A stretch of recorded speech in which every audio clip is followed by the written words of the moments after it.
யார்? இந்த இயேசு. இயேசு யார் அப்படின்றத நாம ஒவ்வொரு வாரமா சிந்திச்சுக்கிட்டே வரோம்.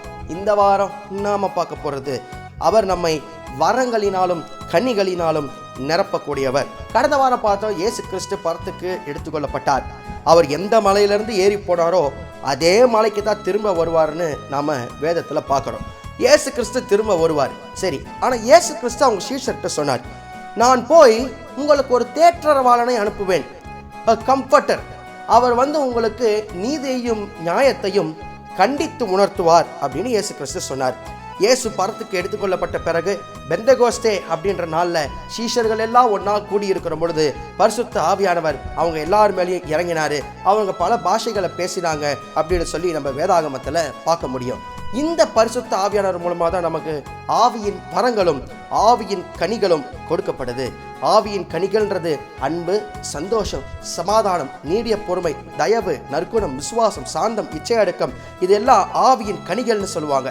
இதே 1 கொரிந்தியர் 12:8-10 பார்த்தோன்னு சொன்னால் அங்கே ஆவியின் வரங்களை பற்றி சொல்லியிருக்கோம். அந்தந்த மனுஷருக்கு தேவைக்கேற்ப அந்தந்த வரங்கள் ஒவ்வொருத்தருக்கும் கொடுக்கப்படும். ஆனால் இவை எல்லாத்தையும் செய்கிற அந்த ஆவியானவர் ஒருவரே, அந்த கர்த்தர் ஒருவரே அப்படின்னு 1 கொரிந்தியர் 12 நம்ம பார்க்குறோம். இயேசு கிறிஸ்து சொல்லுவாரு, கேட்கிற எவனும் அவரை பெற்றுக்கொள்கிறான். நாம கேட்கிறோன்னு சொன்னா, பரிசுத்த ஆவியானுக்கு தாரும்னு கேட்கிறோன்னு சொன்னா, பரிசுத்த ஆவியானவர் கொடுக்க அவர் வல்லமை உள்ளவராக இருக்கிறார். இந்த ஆவியானவர் என்ன பண்ணுவார்?